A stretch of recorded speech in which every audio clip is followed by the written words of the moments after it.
Hello everyone, my name is Art Russell. Welcome to my channel.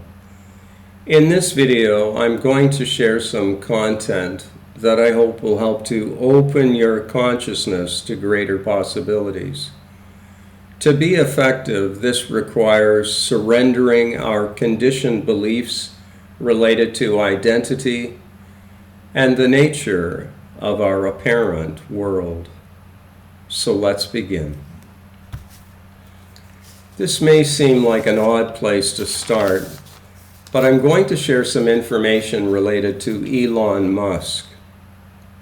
I went online and asked, when and where did Elon Musk first mention that this, in other words, our apparent reality, was almost certainly a simulation? Here's the answer that I received. Elon Musk first made the statement publicly at Code Conference 2016, hosted by Recode in California. During an on-stage interview, he argued that there was only a 1 in billions chance that we are living in base reality, meaning he thought it was overwhelmingly likely that our reality is a simulation. For any of you who are interested, I'll post the link to that interview in the comments section of this video. You may recall that one of the definitions that I've used for enlightenment is to awaken from the dream of personhood. In other words, we've been conditioned to believe that we are a body-mind person in a great big world, but the reality is that the body-mind person and the world are appearances within consciousness. The next information comes from a book entitled Your Faith is Your Fortune by Neville Goddard. He was a Barbadian-born mystic who moved to the United States, where he became an author who lectured about consciousness and deliberate manifestation. I'll be drawing the quote from this collection of his works. Again, the specific book is entitled Your Faith is Your Fortune. Here's the quote. Not only are all things made by God, all things are made of God. All are the offspring of God. God is one. Things or divisions are the projections of the one. God being one, he must command himself to be the seeming other, for there is no other. Now, I'd like to state that in relation to this quote, I'm stating that God and consciousness are the same. Now, this makes total sense when we contemplate that all of the apparent things, persons, and events that take place within a dream state dream are made of consciousness. That same template of understanding applies here in waking state reality. The next information comes from a book entitled Creative Mind by Ernest Holmes. He was an American New Thought writer, teacher, and leader. He was the founder of a spiritual movement known as religious science. I have 3 quotes to share with you.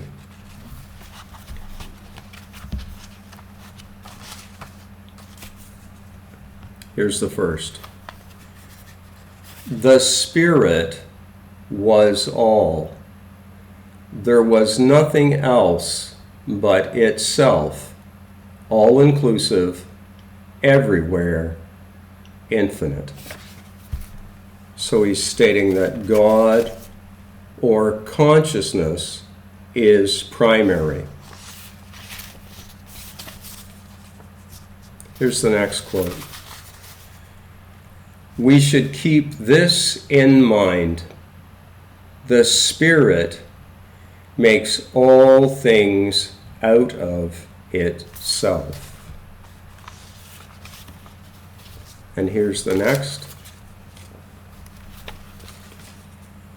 When we realize that man is like God, and he's got in brackets, and how could he not be otherwise, being made out of God, we will realize that his word also has power.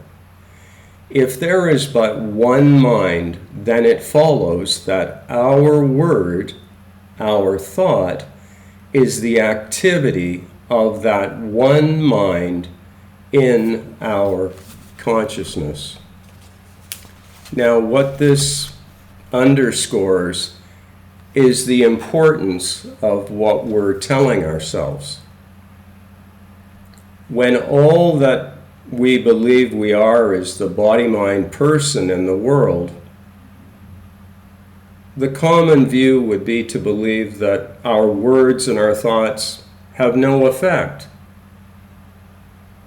But when we realize that our true nature is consciousness, we realize that what we're thinking, especially feelingly, will be created for us or appear in our waking state reality. The next information comes from Mark chapter 11, verse 24. Therefore, I tell you, whatever you ask for in prayer, believe that you have received it, and it will be yours. Now, from the materialism paradigm of reality, in which it's believed that apparent objects have discrete existence on their own, this verse may seem ludicrous. But if we join the ranks of Elon Musk, who realizes that his waking state reality is occurring within a simulation, we can open our consciousness to greater possibilities. We realize that we are children of the Most High consciousness, and that what we believe can be made apparently real for us in waking state reality. Here's the next quote. This one is from Matthew chapter 7, verse 7 and verse 8. Ask, and it shall be given you. Seek, and ye shall find. Knock, and it shall be opened unto you. For every one that asketh receiveth, and he that seeketh findeth, and to him that knocketh it shall be opened. Now, of course, this applies to female gender also. It's just that this was written in a time when there was a male bias, which I certainly don't have. So how do we ask? How do we pray? We don't pray in a dualistic way where it's as though we're being granted a favor. When we realize that our nature is of the nature of God or the Most High, we hold a desire in our heart as though we already have it. As Neville Goddard has taught, assume from the end, not thinking of what we desire. If we're thinking of it out here, that implies separation.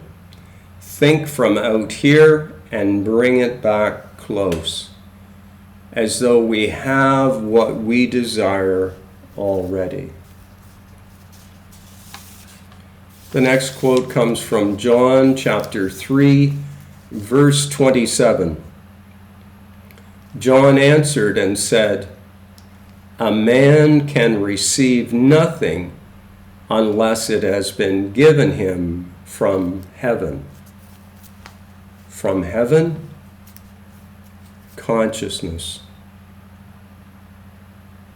Where do all of the persons and events, objects take place within a dream state dream? Within consciousness. The same understanding applies here in waking state reality. The next quote or verse comes from James chapter 4, verse 2. It's the latter part of the verse. You do not have because you do not ask God. Now, I've made a note here about how to ask. Again, if we do this in a dualistic nature, that leads to a begging mentality. And a begging mentality receives begging in response. An important point to contemplate is that God always says yes. That impersonal power always says yes to whichever way our attitude is leaning. In other words, if we're stating or thinking that something is going to be very difficult, God says yes and delivers, it will be difficult. If we know ourselves from a deeper, essential nature, instead of the belief that we are the body-mind person, we'll have better results. We can do an easy test of this right here, right now. If you hold out your hands, like I'm doing, are they not appearances in consciousness? If you hear a sound, is the sound not a sound in consciousness? What about a touch? Where do you know that touch? In consciousness.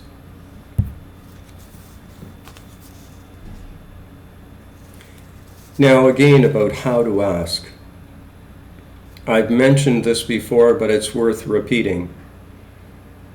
Our mind is more receptive to impressions, meaning what we desire, in the drowsy state just before sleep, and in the drowsy state just before full waking. So instead of telling ourselves something negative from the perspective of the person, can we understand the importance of telling ourselves something positive and wonderful from the perspective of spirit? I read recently in a book by Joel Osteen a statement that was, God's gracious hand is upon me. So in other words, he was advising his readers to believe that something wonderful was on its way to them. I'm suggesting that too. And this is easier to know and believe when we recognize our true nature as consciousness. If you've enjoyed this video or found it helpful or useful, I invite you to share, subscribe, and like. More information is available through my free articles at thinktwice.me and also through my book entitled This Taste of Flesh and Bones, available from Amazon. Thank you very much for watching. I look forward to seeing all of you again soon. Bye for now.